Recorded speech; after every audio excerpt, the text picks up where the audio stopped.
Hello guys! Welcome back to my channel! Hello! How are you today? I hope you are all doing good, safe and healthy, and of course happy while watching my video.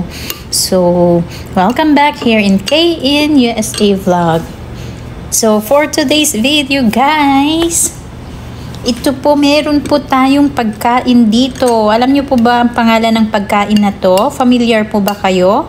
Bali, ito po ay Pangasinan recipe. So, Pangasinan style.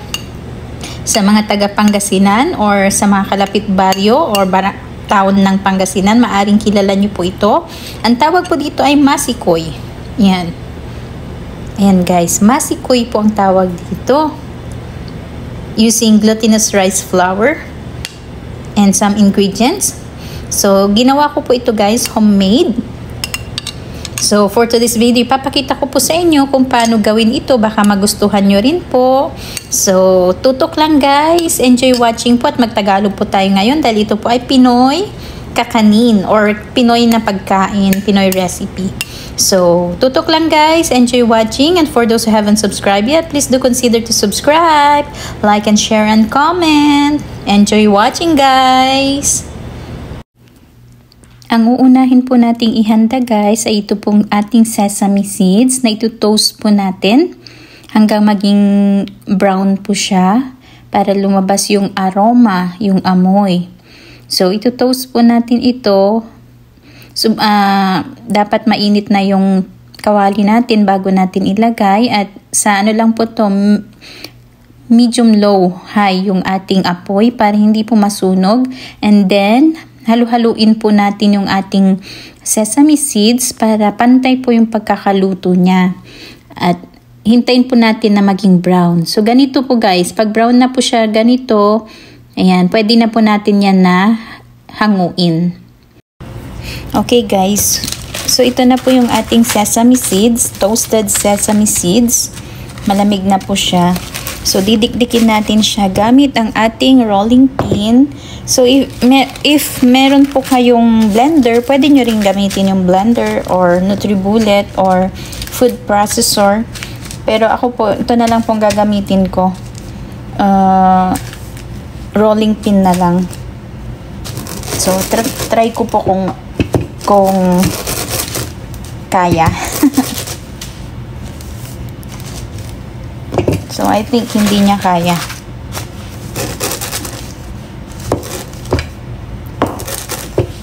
I think hindi niya kaya guys. So, mag-blender na lang po tayo. Yan, hindi niya kaya. Take 2 tayo guys. Ayan, gagamit po tayo guys ng ating blender or NutriBullet. Hindi pala kaya nung sa rolling pin. Epic fail po tayo doon. Epic fail. So, ayan. Mag-blender na lang po tayo. Ang bango niya guys. And then, ang napansin ko guys, pag tinutoast pala itong sesame seeds, nagmamantika siya. Kaya pala merong sesame oil na tinatawag. Nagmamantika pala siya. Ayan. Oops.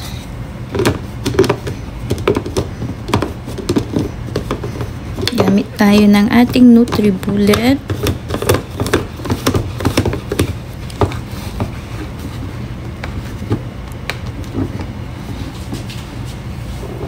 Isok natin.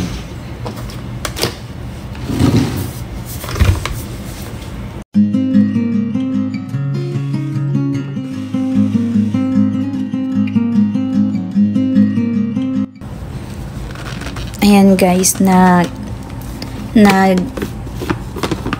napino na po yung ating sesame seeds.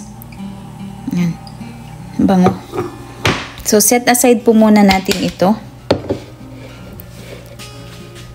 At punta naman tayo doon sa ating paggawa ng ating masikoy na or sauce ng masikoy. Next naman guys ay yung ating rice flour. So ito po ito po yung ating glutinous rice flour, 3 cups. So, ang gagawin po natin, tutubigan natin siya. So, meron po ako ditong 1 1/2 cup of water.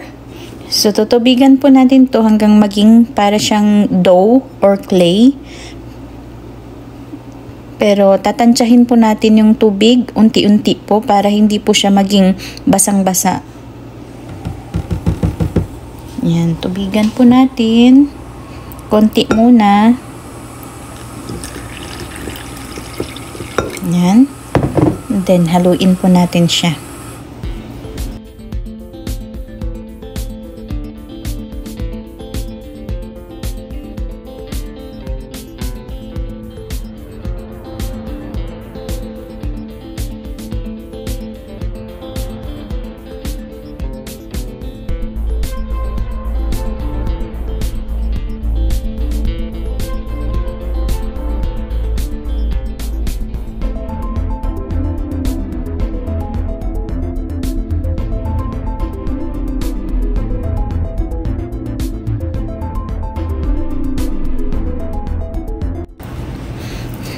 Ayan guys, nailagay ko na po yung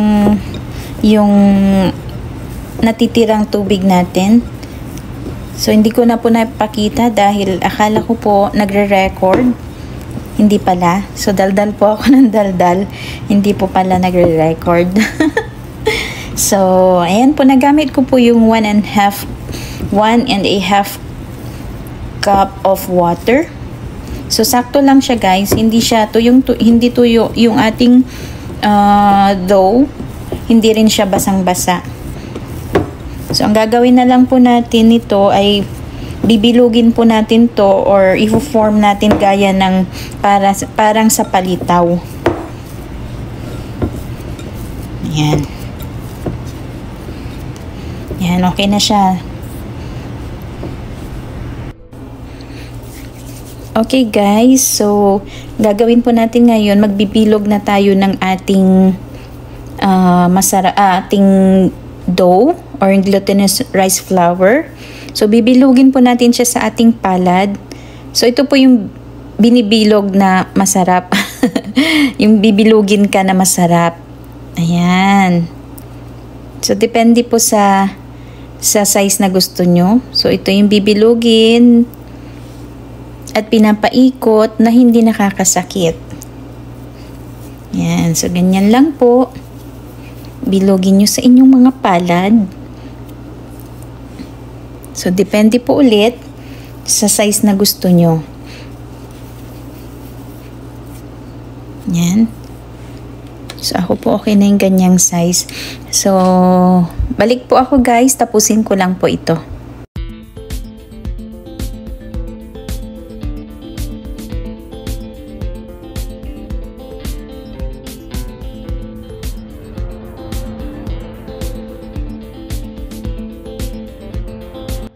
Next naman guys, painitin natin ang ating kawali at ilagay natin ang 400 ml coconut cream and then 400 ml coconut milk. Yan, haluin po natin para ma-mix sila. And then lalagyan din po natin yan ng pinch of salt para mabalance ang lasa. Yan, pakuluin po natin yan muna. And then pag kumukulo na po yan guys, sunod naman po nating ilalagay ay ang ating sugar. Yan, 1 cup of sugar. So, depende po sa inyong panlasa. Kung gusto nyo mas matamis, pwede nyo lagyan ng dagdagan pa or pwede nyo ring bawasan. So, depende po sa inyo yan guys. So, tunawin natin yung sugar and then pakuluin. Ngayon, kumukulo na po, ilagay po natin ang ating flattened dough. Ayan. Huwag po nating pagtabi-tabihin muna para hindi magdikit-dikit. Ayan, ilagay po natin lahat yan habang kumukulo ang ating coconut cream at coconut milk mixture. And then haluin po natin. Tulad po nito, na ilagay na po natin lahat ng ating dough, flattened dough. Ayan, hihintayin din po lang natin itong kumulo para maluto yung coconut milk at coconut cream. At malalaman nyo pong luto na yung dough pag nag-float na po yan guys. Pag lumutang na po yung mga yan, ibig sabihin luto na po. So, pag kumulo na po ito, next nating ilalagay naman ay yung dinikdik natin na sesame seeds. Ayan, halu-haluin po muna natin. Ayan, kumukulo na siya guys. Ilagay na po natin yung ating dinikdik na sesame seeds. So, depende din po ulit sa inyo yan kung gaano karami. Pero, reminder lang po, huwag niyong lagyan ng masyadong marami dahil mapait po siya guys pag maparami yung lagay nyo ng sesame seeds. So, tansyahin nyo lang guys. Tansya-tansya lang po. Ayan, halu-haluin po natin para matunaw yung mga sesame seeds. And then, pakukuluin po natin hanggang maluto, hanggang mag-float na po. Ayan, luto na yan guys dahil nag-float na po. So, hello guys! Ito na po yung ating masikoy. Masikoy Pangasinan style or Pangasinan recipe. Proud to be Pangasinense.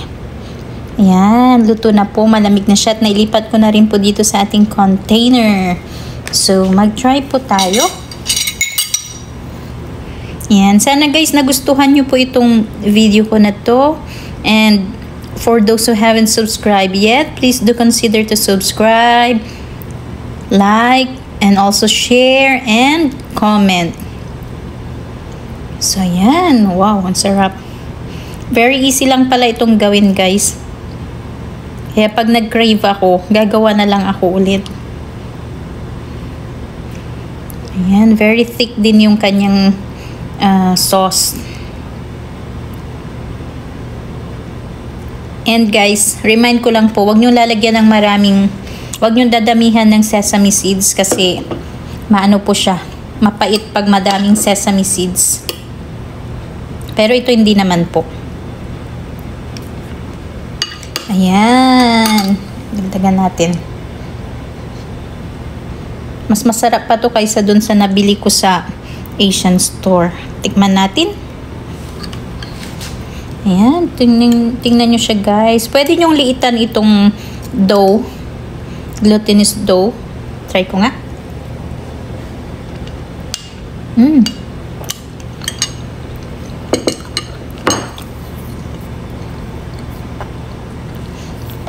Speechless. Saglit lang po guys.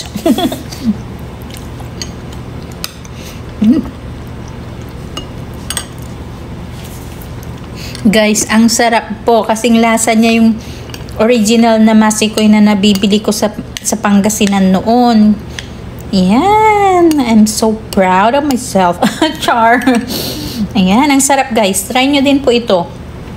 So, basta yung mga ingredients nyo guys, lalo na yung sesame seeds, tansya-tansya nyo lang guys, ha? Huwag pong masyadong marami. So, okay guys, that's it for today. Masarap. Thank you for watching. I hope you like it. Thank you for supporting and for the love. Thank you so much guys.